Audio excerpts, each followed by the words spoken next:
برادران ملت اسلامی، السلام علیکم ورحمۃ اللہ وبرکاتہ۔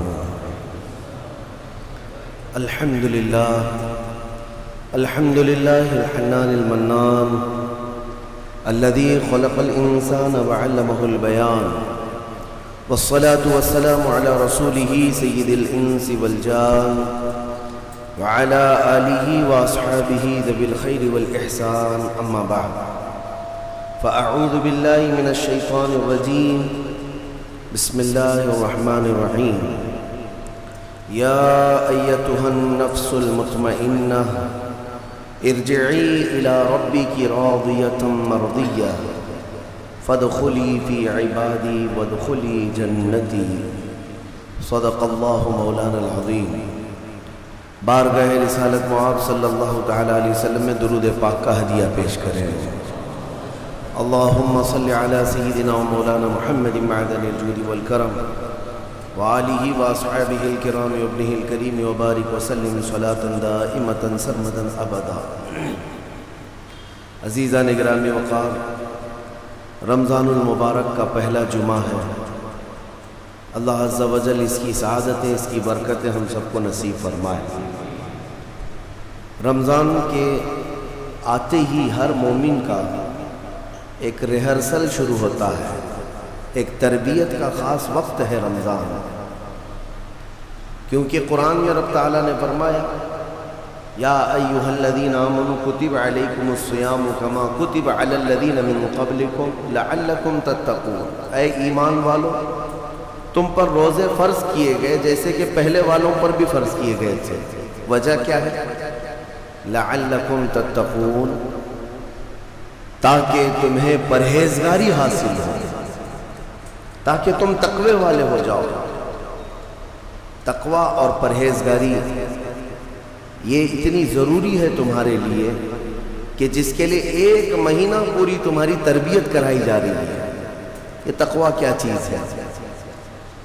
میں آپ سے اگر کہوں کہ یہ بنیاد ہے تمام اعمال کی، تقوی، جو بھی عمل کریں آپ، تقوی جو ہے یہ بنیاد ہے۔ تقوی کا مطلب ہے اللہ کا خوف، اللہ کا خوف، یا جو بھی عمل کرتا ہو وہ صرف اللہ کے لیے کرتا ہو، یہ تقوی ہے۔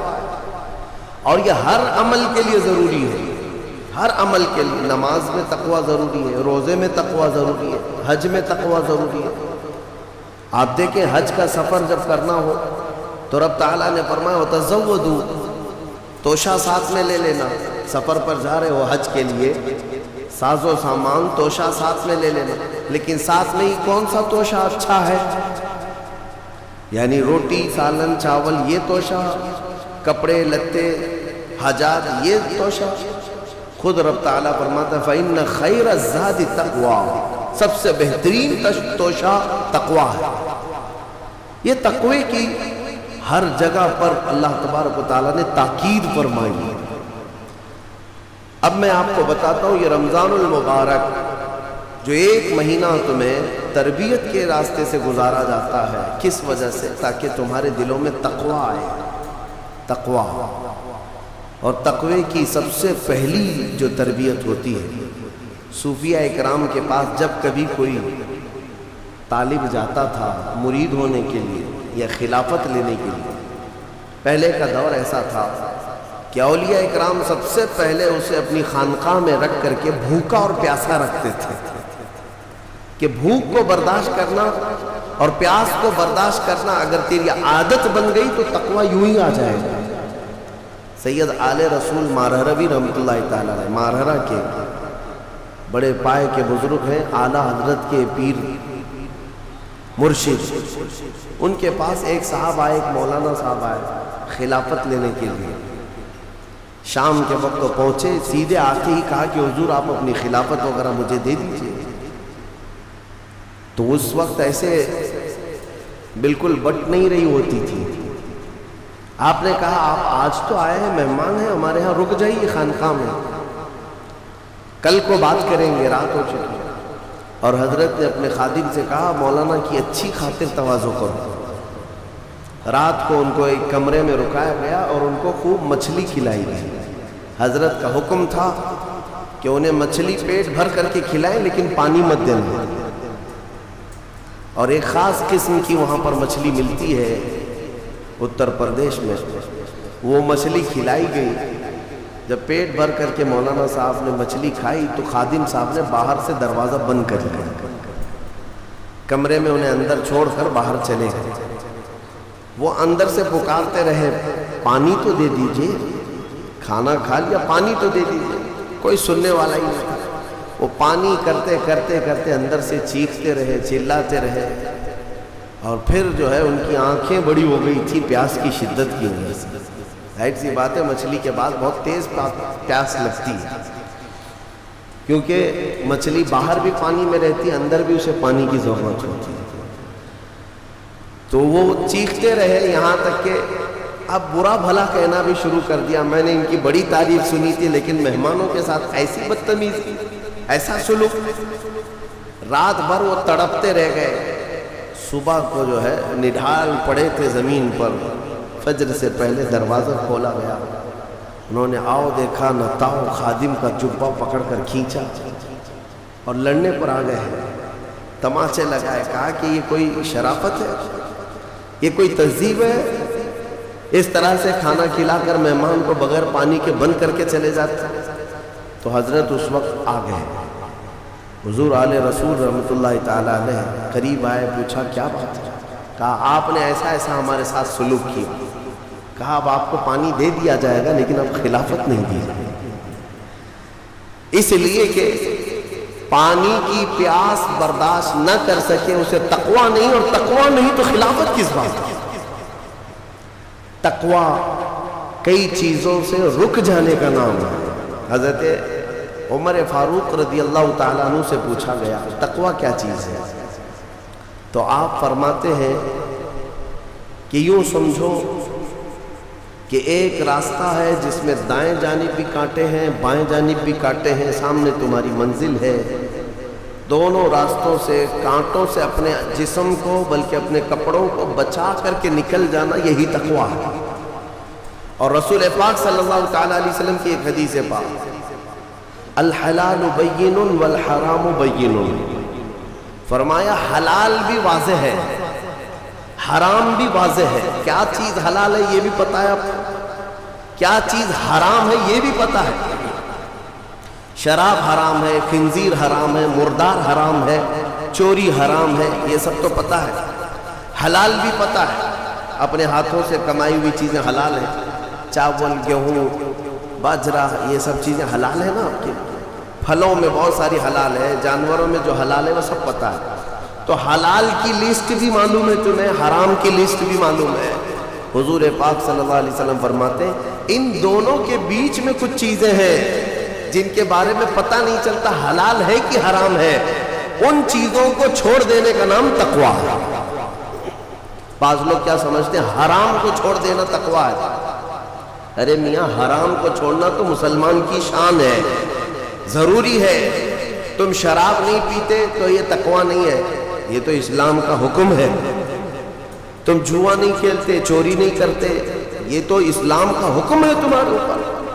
لیکن کچھ ایسے شک والی چیز سے بھی بچ جاتے ہو، اس کو کہتے ہیں تقویٰ. وہ تقویٰ ہے. تقوی کی بہت ساری مثالیں ہیں، لیکن میں آپ کے سامنے ابھی رمضان کے متعلق عرض کرنے جا رہا ہوں کہ جیسے گزشتہ میں نے ایک تفسیر میں بھی عرض کیا، بعض لوگوں کو ایسا لگتا ہے کہ رمضان میں لوڈ شیڈنگ ہوتی ہوگی، کچھ خزانہ خدا میں بچت کے لیے لوگوں کو بھوکا اور پیاسا رکھا جاتا ہے، کچھ رزق بچا لیا جائے.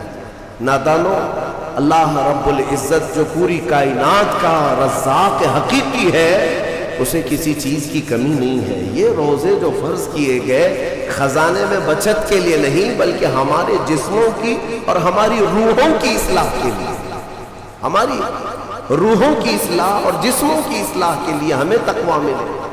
میں آپ کو بتاتا ہوں، ایک سوال میں آپ سے پوچھتا ہوں. آج رمضان میں یہ بہت ضروری ہے کیونکہ رمضان ہونے کے بعد بھی سب کو پتا ہے کہ چاند دکھتے ہی اللہ شیطانوں کو قید کر لیتا ہے. یہ سب کو پتا ہے. حدیث پاک میں بھی سرکش جنات اور شیطان دونوں قید ہو جاتے ہیں. ان کو قید کر دیا جاتا ہے، جب تک چاند نہیں دکھے گا یہ نہیں آئیں گے۔ لیکن جو 11 مہینے ہم بلیم ڈالتے تھے شیطان پر کہ ہم سے برائیاں ہو گئی، گناہ ہو گئی، کیوں؟ ارے شیطان ایسا کرا دیا، شیطان ویسا کرا دیا۔ اب رمضان میں کون کرا رہا ہے؟ شیطان تو ہے نہیں، پھر فجر میں سوتا کیوں ہے؟ بغیر نماز پڑھے ٹانگ پھیلائے ویسی نماز قضا کرے۔ کون سا شیطان تمہیں سلایا؟ ابھی تو شیطان ہے نہیں۔ ابھی بھی بہت سارے لوگ چوری کا کھانا نہیں چھوڑتے، بہت سارے لوگ جھوٹ، دغا، غیبت یہ رمضان میں بھی نہیں چھوڑتے۔ تو یہ ان کو کون سا شیطان کروا رہا ہے؟ کون سا شیطان یہ برائیاں کرواتا ہے؟ اس کے جواب کے لیے ایک چیز سمجھنا ضروری ہے۔ یہ بات تو مشہور ہے کہ ساری برائیاں شیطان کرواتا ہے، ابلیس کرواتا ہے نا؟ لیکن آپ کو وہ واقعہ معلوم ہے جب آدم علیہ السلام کو اللہ تعالیٰ نے پیدا کیا اور سارے فرشتوں سے کہا کہ سجدہ کرو، کل ہی کی تفسیر میں نے عرض کیا، اس میں ابلیس بھی تھا۔ ابلیس بھی اس وقت بہکا ہوا نہیں تھا، گمراہ نہیں تھا، وہ اچھا تھا۔ ابلیس تو بہت عبادت کرنے والا تھا اللہ تعالیٰ کا، تو اس نے اللہ کے حکم کو ٹال کر آدم کو سجدہ نہیں کیا، غرور میں کھڑا رہا، نافرمانی کیا۔ تو اب میں یہ سوال کرتا ہوں کہ ہر ایک کو گمراہ کرنے والا شیطان ہے، تو شیطان کو کس نے گمراہ کیا تھا؟ اس کو کس نے روکا سجدہ مت کرنا آدم کو؟ کوئی ہے بہکانے والا؟ ارے وہ تو پہلا ابلیس ہے، اس سے پہلے تو کوئی ابلیس تھا ہی نہیں، اس سے پہلے تو کوئی شیطان تھا ہی نہیں۔ شیطان کو کس نے روکا کہ تو بڑا ہے، تو بلند ذات والا ہے، آدم مٹی سے بنا ہے؟ یہ خیال کس نے ڈالا؟ کون سا شیطان تھا اس سے پہلے؟ یہی بات سمجھنے کی ہے۔ محدثین نے مفسرین نے فرمایا ابلیس کو جس چیز نے سجدہ کرنے سے روکا وہ نفس امارہ ہے، وہ نفس ہے جو آج بھی تمہارے ساتھ ہے۔ ہاں شیطان تو قید ہو جاتا ہے رمضان کے شروع ہوتے ہی، لیکن نفس تو ساتھ میں رہتا ہے۔ اب پتہ چلا کہ رمضان میں جو کچھ بھی غلطیاں یا کوتاہیاں یا گناہ کچھ لوگوں سے سرزد ہوتے ہیں تو یہ نفس کے پجاری ہیں، نفس ان کے ساتھ ہے، یہ نفس کی غلامی میں آ گئے اور نفس کے شکار ہو گئے۔ اسی لیے قرآن میں اللہ تعالیٰ نے اپنے رسول سے بھی یہ فرمایا اَرَأَيْتَ مَنِ اتَّخَذَ إِلَٰهَهُ هَوَاهُ أَفَأَنْتَ تَكُونُ عَلَيْهِ وَكِيلًا۔ اے رسول کیا آپ نہیں دیکھتے کچھ لوگ ایسے ہیں جنہوں نے اپنے نفسانی خواہشات کو اپنا خدا بنا لیا ہے، اپنی خواہشات کو اپنا خدا بنا لیا ہے۔ اے رسول کیا آپ ایسوں کی سفارش کریں گے، ایسے لوگوں کی وکالت کریں گے؟ یعنی رب تبارک و تعالیٰ نے فرمایا کچھ لوگ وہ ہیں جو اپنی خواہشات کی پوجا میں ہیں۔ کیا مطلب خواہشات کی پوجا؟ کیا مطلب ہے اپنے خواہشات کے پیچھے چلنا؟ مطلب یہی ہے کہ جو دل میں آیا اس بندے نے یہ سوچ لیا اسے کرنا ہی ہے مجھے، یہ خواہشات کے پیچھے چل رہا ہے۔ ہاں تمہیں آرام کی فکر ہوئی، تم نے خدا کے فرمان کو ٹال دیا لیکن اپنی نفس کی سن لیا۔ اللہ تبارک و تعالیٰ کا حکم کچھ اور ہے لیکن تمہاری طبیعت کچھ اور چاہ رہی ہے۔ رب تبارک و تعالیٰ کا حکم تھا صبح صبح تمہیں اپنے گھر بلا رہا تھا لیکن تم نے اس کی نہیں سنی، اپنے من کی سنی، اپنے نفس کی۔ تو یہی تو ہوا نفس کی پوجا، یہی ہے نفس کی عبادت، نفس کی پرستش، جس کو قرآن میں کہا گیا ہے کہ کچھ لوگ ایسے ہیں جنہوں نے اپنی خواہشات کو خدا بنا لیا۔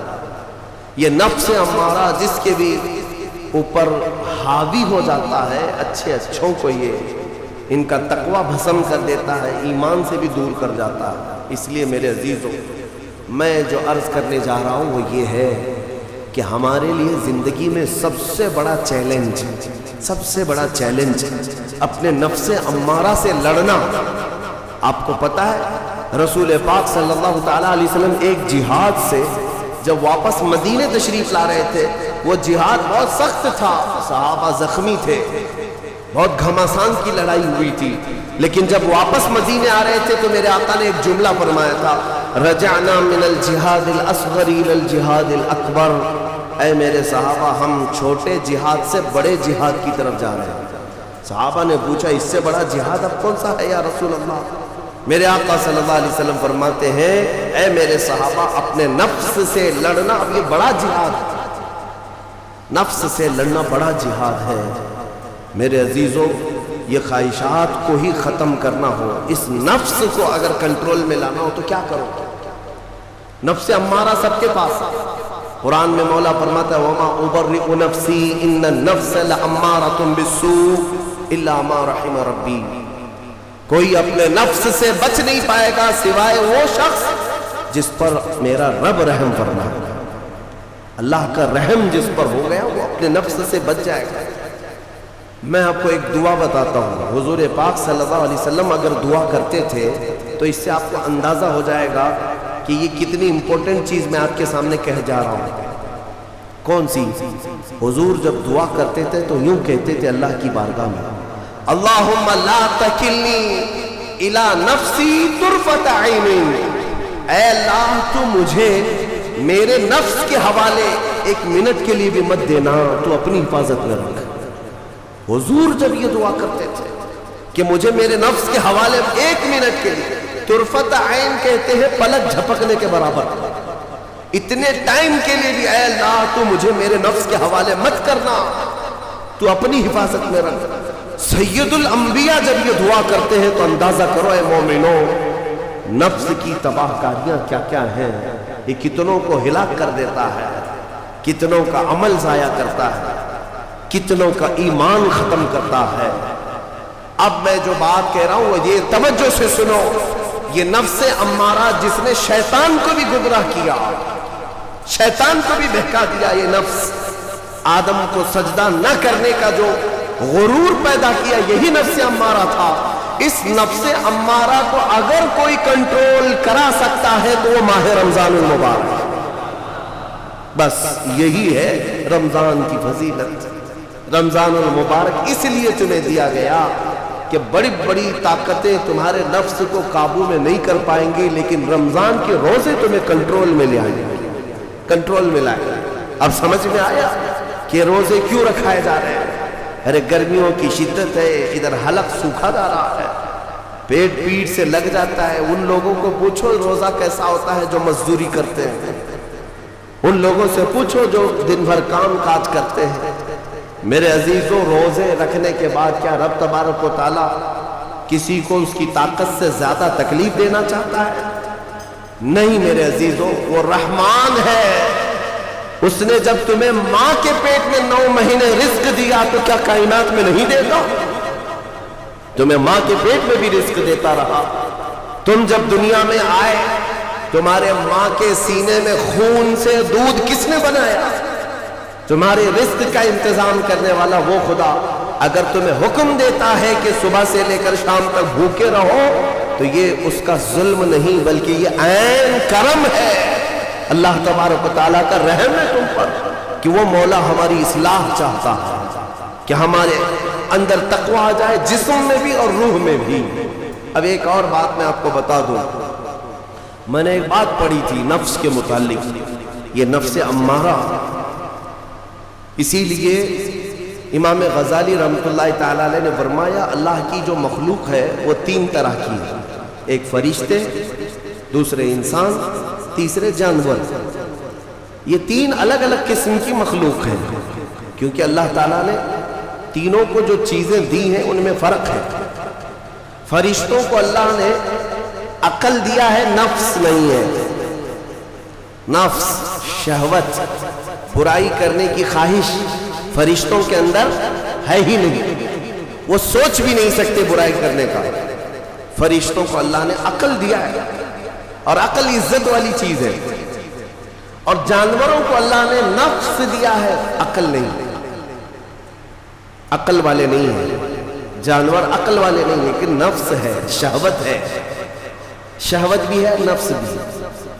لیکن انسان ایک ایسی مخلوق ہے جسے اللہ نے عقل بھی دیا ہے، نفس بھی دیا ہے۔ مطلب یہ ہے کہ تمہیں اللہ نے ایک چیز فرشتوں والی دی ہے، ایک چیز جانوروں والی بھی دی ہے، دونوں تمہارے اندر ہے، عقل بھی ہے، نفس بھی ہے۔ لیکن امام غزالی فرماتے ہیں توجہ، جو بندہ نفس ہونے کے باوجود گناہوں سے اپنے آپ کو بچا لیا، وہ بندہ فرشتوں سے بھی افضل ہے۔ کیوں؟ فرشتے اس لیے بچے ہوئے ہیں کہ ان کے پاس نفس ہے ہی نہیں، اور تم بچ رہے ہو تو کمال کی بات ہے، نفس ہوتے ہوئے بھی گناہ سے بچ گیا تو اس انسان کا مقام فرشتوں سے بھی اعلیٰ ہے۔ لیکن ساتھ ہی امام غزالی یہ بھی فرماتے ہیں عقل ہونے کے باوجود اگر گناہوں سے نہیں بچتا تو پھر وہ جانوروں سے زیادہ ذلیل ہے، کتے اور خنزیر سے بھی گیا گزرا ہے، کیونکہ جانور تو بیچارہ معذور ہے، اسے عقل نہیں ہے، نفس ہے۔ تمہارے پاس عقل ہے، اس کے باوجود حرام کاریاں کر رہے ہو تو جانوروں سے زیادہ گر گئے۔ فیصلہ تمہارے ہاتھ میں ہے کہ تم کون سی زندگی گزارنا چاہتے ہو، کون سی، کہ تم نفس کے پجاری بن جاؤ یا عقل کا صحیح استعمال کر کے فرشتوں والی صفات پر عمل کرو۔ عزیزان گرامی وقار، نفس اور عقل یہ جو دو چیزیں ہیں، ان کو میں آپ کے سامنے تھوڑا سا کھول کر کے عرض کرتا ہوں۔ عقل جو ہے عزت والی چیز ہے، جسے بھی دی گئی ہے وہ عزت والا ہے۔ کیوں عزت والی ہے یہ عقل؟ پوری دنیا میں عقل کا ہی تو کمال ہے، جس کے پاس عقل ہے وہ بادشاہ ہے، جس کے پاس عقل ہے وہ لوگوں کو ہانکتا ہے، پوری دنیا کو ادھر سے ادھر کر سکتا ہے۔ عقل اور نفس جو ہے، نفس برائیوں کی طرف بلانے والا، عیاشی کی دعوت دینے والا، موج مستی کرانے والا اور اپنے آپ کو تباہ کروانے والا۔ اچھے بھلے نوجوان 25 سال کی کڑیل جوانی ہے، کون ہے جو انہیں نشے کے اڈے پر لے جاتا ہے؟ کون ہے جو ان کو تباہ و برباد کرتا ہے؟ نوجوان کو اچھی طرح سے معلوم ہے کہ میں کوکین، افیون، ہیروئن لوں گا تو میرے جسم کے ساتھ کیا ہوگا، اسے معلوم ہے، لیکن اس کے باوجود عیاشی کروانا یہ نفس کی عادت ہے۔ کسی کے اوپر نفس غالب آتا ہے، کسی کے اوپر عقل غالب آتی ہے۔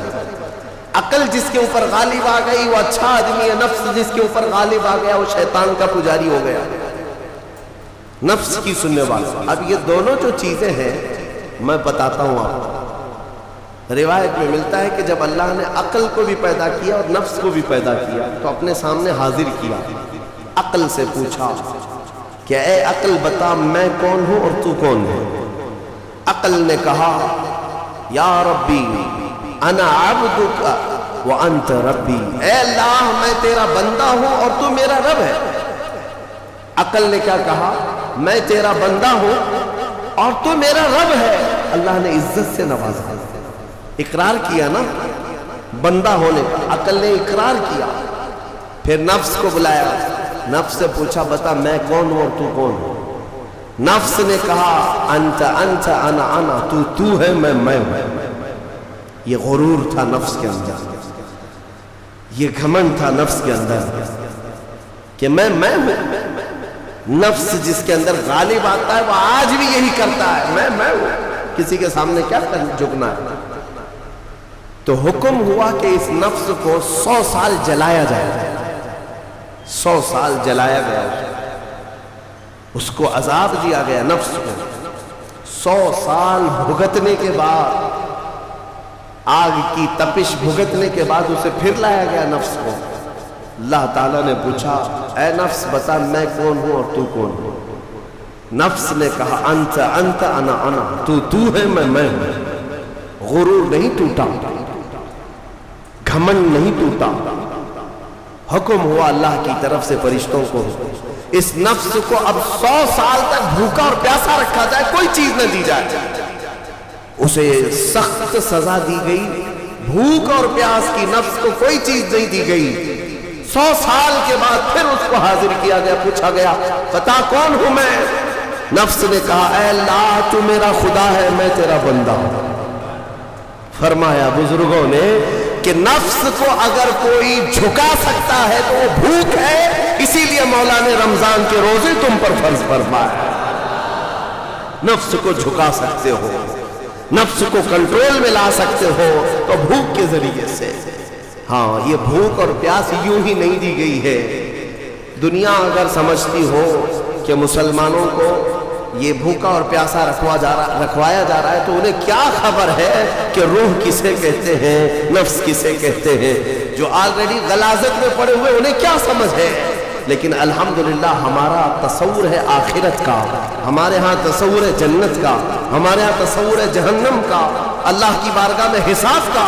اس لیے ضروری یہ بن پڑتا ہے کہ ہم اپنی دنیا میں ہی اصلاح کریں. میرے عزیزوں, اس نفس کی جو تباہ کاریاں ہیں اس سے بچنا ہر نوجوان کے لیے ضروری ہے. تم روزوں کو ہلکے میں مت لو. اس سے پہلے بھی میں کہا کرتا تھا, آج پھر سے میں ریپیٹ آپ کے سامنے کہتا ہوں, مسلمان کے لیے روزے جو فرض کیے گئے آپشنلی نہیں ہے میرے عزیز.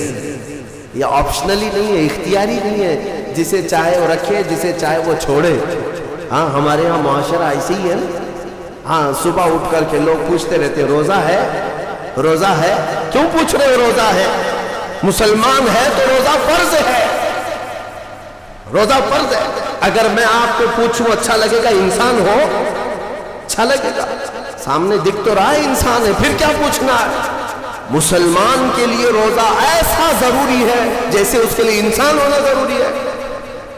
وہ روزے چھوڑتا کیوں؟ ہاں چند ہی چیزیں ہیں جہاں تخفیف دی گئی ہے شریعت میں. وہ سفر ہے یا مرض ہے, ایسا مرض کہ جس سے وہ نہیں برداشت کر پاتا, اس میں اللہ تعالیٰ نے اسے چھوٹ دی ہے, رخصت دی ہے. یا حاملہ عورت ہے, یا دودھ پلانے والی عورت ہے, یا پھر اب بہت سارے لوگ ایسے ہیں جو ہٹے کٹے ہیں, تندرست ہیں, توانا ہیں, روزے چھوڑے ہوئے ہیں. میرے عزیز, سب ہونے کے بعد اگر روزہ چھوڑنے کی کسی کو رخصت ہے نا, تو صرف ان عورتوں کو جن کی ماہواری آتی ہے مہینے میں یا بچے کے بعد, حیض و نفاس والی عورتوں کے لیے روزہ نہیں ہے. تو میں ان لوگوں سے پوچھتا ہوں, کیا تمہاری بھی ایسی کیفیت ہے جو تم روزہ چھوڑے گھوم رہے ہو؟ ناپاک ہو, ناپاکی آئی ہے؟ نہیں ہے تو پھر کیوں روزہ چھوڑتے ہو؟ ایک روزے کو چھوڑنے کی سزا حدیث میں بتائی گئی 900 سال دوزخ میں رکھا جائے گا. 900 سال. اب کیلکولیٹ کرو, اگر تمہاری زندگی کے روزے قضا ہیں تو کتنے 100 سال جائیں گے. اسی لیے میرے عزیزو, جب تک طاقت ہے روزے فی الحال کے رکھو ہی رکھو. اگر پیچھے کے چھوٹے ہیں تو اسے بھی پہلے کمپلیٹ کر لو, ورنہ قیامت کے دن کی سزائیں نہیں برداشت کر پاؤ, بھگت نہیں پاؤ. یہ ہم جو بار بار کہتے ہیں آپ کے روزہ رکھنے سے میرا کیا ہے, ہم تنبیہ صرف اس لیے کرتے ہیں کہ قیامت کے دن اللہ تعالیٰ کے عذاب میں گرفتار نہ ہو جاؤ, عذاب میں گرفتار نہ ہو جاؤ. اور ہمارے بزرگوں نے ہمیں تعلیم دی ہے کہ اللہ تعالیٰ جب 11 مہینے کھلاتا پلاتا ہے, اور وہی مولا 1 مہینہ اگر حکم دے تو یہ کس قدر بندے کی ناانصافی ہے کہ اپنے مولا کے حکم کو پیٹ پیچھے ڈالتا ہے اور پھر کھاتا پیتا رہتا ہے. کیا اسے اپنے رحمان کی رضا کی اتنی بھی فکر نہیں ہے کہ یہ میرے مولا کی رضا ہے روزہ؟ اسی لیے تو اس مولا نے فرمایا روزہ میرے لیے ہے اور اس کی جزا کچھ نہیں, میں خود بندے کا ہو جاؤں گا. الصوم لی وانا اجزا بہ. اور ایک حدیث میں عجزی بھی پڑھا گیا, یعنی روزہ میرے لیے ہے اور میں ہی اس کی جزا ہوں, میں ہی اس کی جزا ہوں.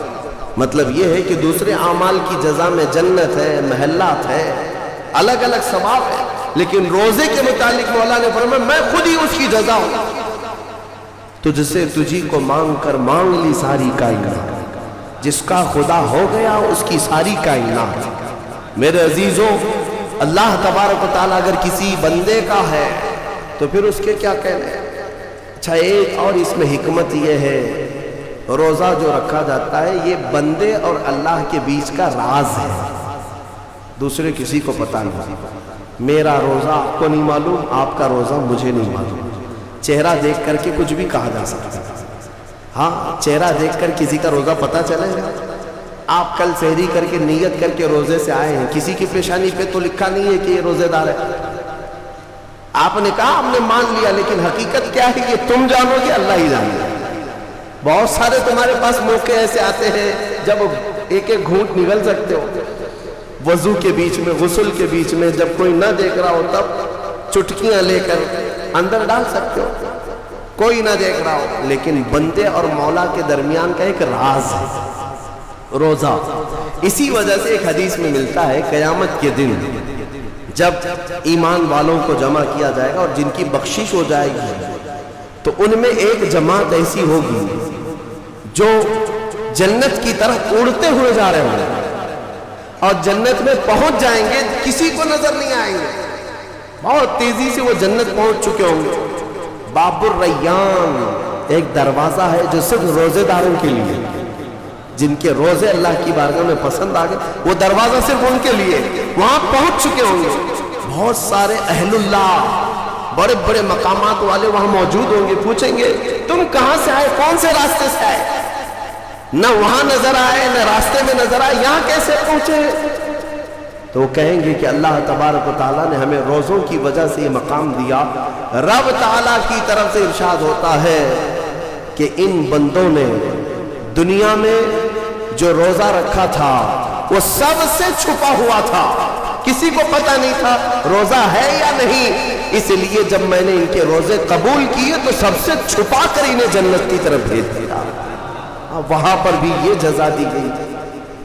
میرے عزیزوں, فضیلتیں بہت ساری ہیں, سب کو پتہ ہے, لیکن میں جو کہہ رہا ہوں وہ یہ ہے کہ اگر اپنے نفس کو کنٹرول میں لانا ہو تو یہ روزے شرط ہیں. ایک صحابی حضور کی بارگاہ میں آئے, جوان تھے, کہا کہ یا رسول اللہ صلی اللہ علیہ وسلم, جوان ہو چکا ہوں, شادی کی عمر ہے, لیکن شادی کرنے کی طاقت نہیں, مال نہیں, اسباب نہیں, کیا کروں؟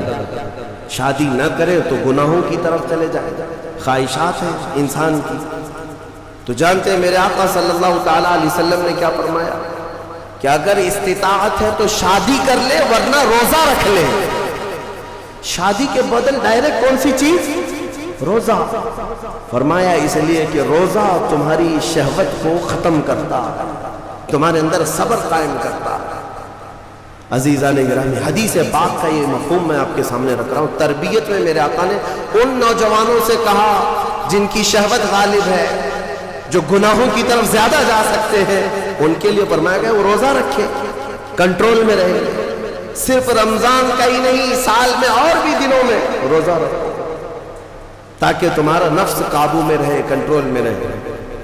میں چند مہینے پہلے کچھ نوجوانوں کی کثرت کو دیکھ رہا تھا جو اپنے جسم کو شیڈول بنانے کے لیے, مینٹین کرنے کے لیے ڈائٹ پلان تیار کر رہے تھے.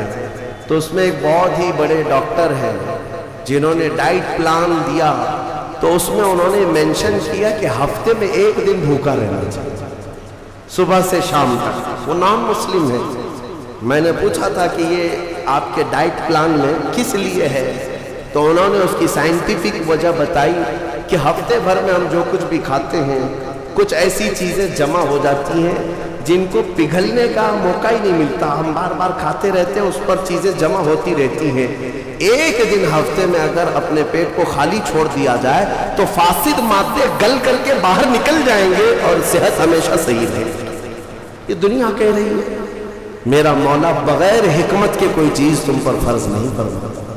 جس نے ہمارے جسموں کو بنایا, جس نے ہماری روح کو بنایا, وہی زیادہ بہتر جانتا ہے کہ ہمارے حق میں کیا چیز اچھی ہے. اس لیے اے میرے عزیزوں, اب ان نفس کے خلاف جو باتیں میں نے عرض کی ہیں, نوجوانوں آج تمہارے لیے نہیں پوری زندگی کا سب سے بڑا چیلنج ہے, سب سے بڑا چیلنج. جو اپنے نفس امارہ سے بچ گیا وہ صحیح سلامت دنیا سے چلا گیا, ورنہ موت کے وقت بستر پر روح نکلنے سے پہلے بھی نفس امارہ بہکاتا ہے. یہ شیطان کا قریبی دوست ہے, یہ دونوں کی سانٹھ گانٹھ ہے. نفس کی اور شیطان کی دوستی بہت گہری ہے, بہت گہری ہے. اسی لیے تو شیطان جاتا ہے تو نفس اس کا کام کرتا رہتا ہے. دونوں مل کر کے انسان کو تباہ و برباد کرتے ہیں. لیکن اس کے باوجود اگر آپ بچے ہیں تو یہ اللہ کا فضل ہے, تم اللہ کا فضل ہے.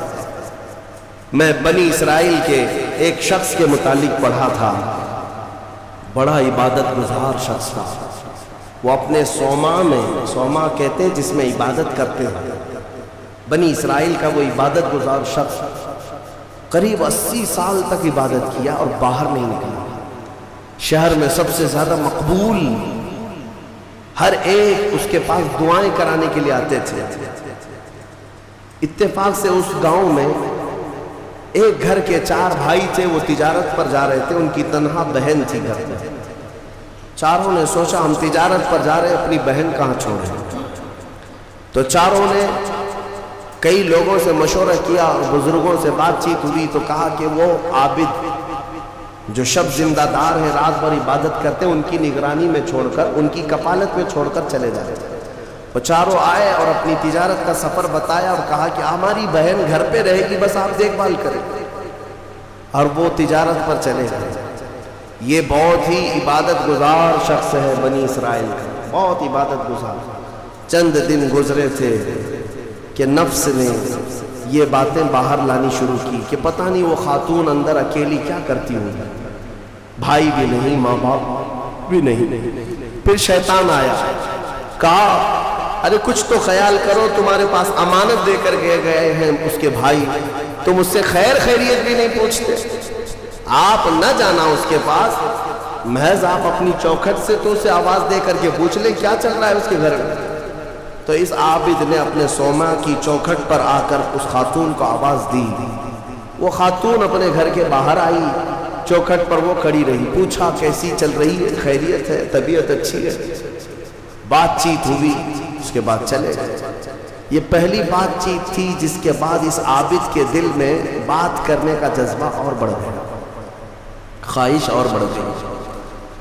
عورت سے بات کرنے کو آج نوجوان یہ سمجھتے ہیں یہ تو فرینڈلی ہے، ہم تو ایسی دوستی میں کر رہے ہیں، تمہیں پتہ ہے یہ بہانے ہیں دوستی اور فرینڈشپ کے، یہ سب نفس امارہ کی تباہیاں ہیں جو تمہارے دل میں بار بار شہوت پیدا کرتا ہے۔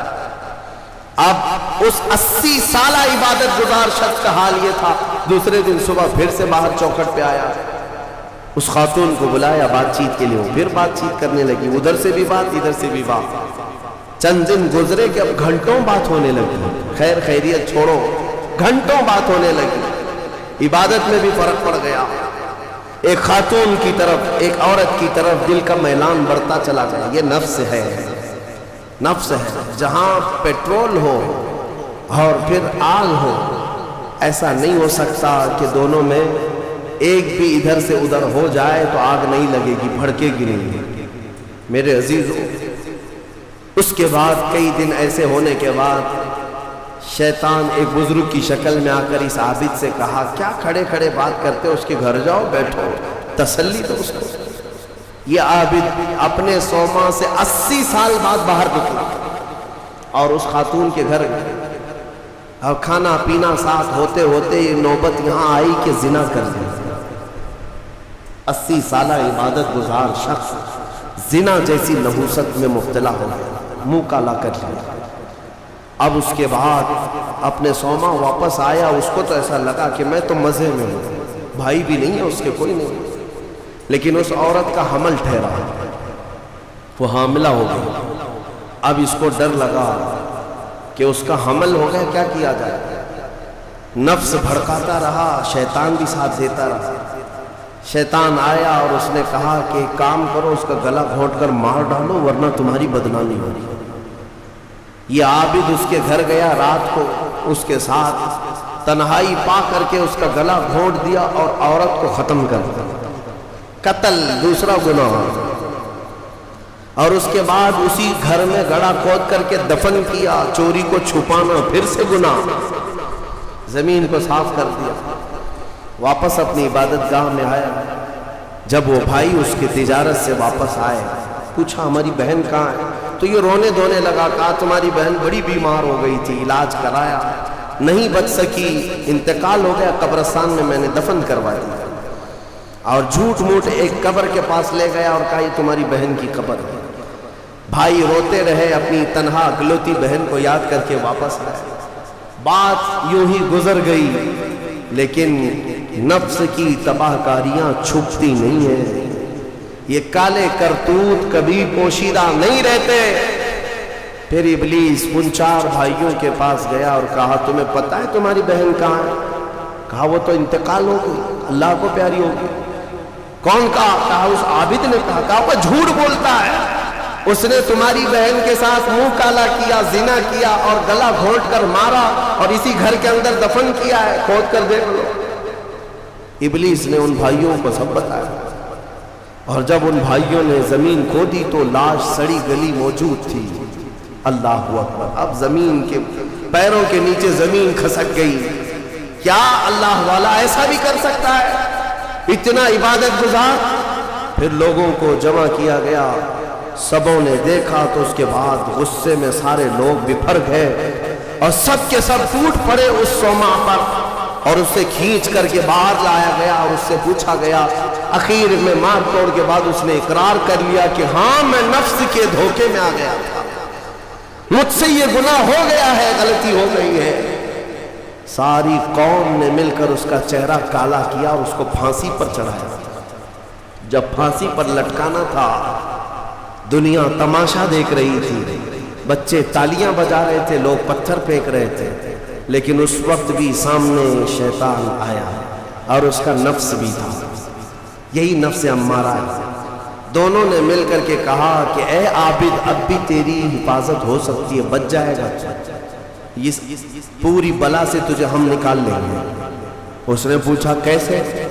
کہا دیکھ تو جتنی عبادت خدا کی کیا 80 سال، اس خدا نے تجھے کچھ نہیں رکھا، اس حالت تک لے آیا، کاش تو ہماری عبادت کر لیتا، ہمیں خدا مان لیتا تو چٹکی میں تجھے نکال لیتا۔ نفس کی سن لیا اس آدمی نے، کہا صحیح بات، اتنے سالوں تک خدا کی عبادت کرتا رہا، پھر بھی پھنسا ہوں، کچھ بھی اچھا نہیں ہو رہا ہے میرے ساتھ، ایک غلطی ہوئی اس کی سزا ہی ہو رہی ہے، نفس صحیح کہہ رہا ہے۔ اس نے اپنے نفس کی مانی اور شیطان سے کہا تو ہی میرا خدا ہے، تجھ سے میں سجدہ کروں، مجھے اس بلا سے نکال لے۔ جیسے ہی اس نے یہ کہا، شیطان تالیاں مارتا ہوا چلا کہ میرا کام مکمل ہو گیا۔ ادھر لوگوں نے اسے پھانسی پر چڑھایا۔ ابتدا آنکھوں سے شروع ہوئی، باتوں سے شروع ہوئی اور کفر پر خاتمہ ہوا۔ موت کس بات پر ہوئی؟ کفر پر موت ہوئی۔ لوگ ہلکے میں لیتے ہیں کہ یہ یوں ہی مزے کی زندگیاں ہیں۔ میرے عزیزوں، نفس سے الرٹ رہو۔ اس نفس نے اچھے اچھوں کا تقوی بھسم کر دیا، کئی لوگوں کی عبادتیں ضائع کر دی، عورت کے فتنے سے، مال کے فتنے سے، حرص لالچ کے ذریعے سے اس نے ایمان کو تباہ کیا ہے۔ اور پھر میں آخر میں یہی کہتا ہوں، اس نفس کو اگر کوئی کنٹرول کر سکتا ہے تو اللہ کا یہ پیارا مہمان رمضان المبارک ہے۔ یہ رمضان ہے، یہ رمضان ہے جو تمہیں نفس کی غلامی سے آزاد کرائے گا۔ اس سے خوب محبت کرو، خوب محبت کرو۔ قیامت کے دن ایک شکل میں آئے گا، ایک شکل میں آئے گا، خوبصورت شکل میں آئے گا، خوبصورت شکل میں آئے گا۔ اور حدیث پاک میں ملتا ہے کچھ بندے وہ ہوں گے جن کی سفارش کے لیے رمضان آئے گا، رمضان آئے گا، اور اللہ تعالیٰ رمضان کی اور قرآن کی سفارش کو کبھی رد نہیں فرمائے گا۔ جس کی سفارش میں رمضان آ گیا اس کے لیے جنت میں جانا واجب ہو جائے گا، اور کچھ لوگ وہ ہوں گے جن کے خلاف رمضان کھڑا ہو جائے گا۔ رب تعالیٰ سے کہے گا مولا میں ہر سال اس کے گھر جاتا تھا، یہ مجھے کبھی قدر کی نگاہ سے نہیں دیکھتا، میری عزت نہیں کرتا، میرا احترام نہیں کرتا۔ رمضان کچھ لوگوں کی شکایت کرے گا، وہ بندہ کہتا ہے مولا میں اس کو پہچانتا ہی نہیں، یہ کون نیا آدمی ہے؟ مولا فرمائے گا یہ میرا مہمان رمضان ہے جو ہر سال تیرے گھر آتا تھا، تو بے قدری کرتا تھا، بے احترامی کرتا تھا، اور آج رمضان تیرے خلاف کھڑا ہو گیا، اس لیے تجھے جہنم میں جانے کا پروانہ دیا جاتا ہے۔ میرے عزیزو، رمضان کو اپنے خلاف سفارشی نہ بناؤ، رمضان کو اپنا حمایتی بناؤ، اس سے محبت کرو، اس رمضان کا قدر کرو، احترام کرو۔ اپنے گھروں میں جس طرح کسی باہر کے آئے ہوئے مہمان کی عزت ہوتی ہے، رمضان کی عزت ہونی چاہیے۔ گھروں میں خرافات نہ ہو، بے حیائیاں نہ ہو، بچوں کو بار بار اس بات پر ٹوکو کہ بیٹا بری بات نہ کرے، رمضان ہے، اللہ کا مہینہ ہے، ہمارے بزرگ ہمیشہ یہی کہا کرتے تھے، کسی کو مارنے نہیں دیتے تھے کہ روزہ ہے، رمضان ہے، ہاتھ نہیں اٹھانا. گالی دیتے تو کہتے کہ بیٹا رمضان چل رہا ہے، گالی مت دے. یہ ہے رمضان کے احترام کے طریقے. آج یہ ہمارے معاشرے سے جا رہے ہیں. اسی لیے میں کہتا ہوں ہر بات پر تاکید کرو اپنے بچوں کو کہ رمضان ہے، رمضان ہے. اور انشاءاللہ العزیز یہ رمضان ہماری سفارش کرے گا اور مولا اس کی سفارش پر ہمیں جنت عطا فرمائے گا. وآخر دعوانا الحمدللہ رب العالمین.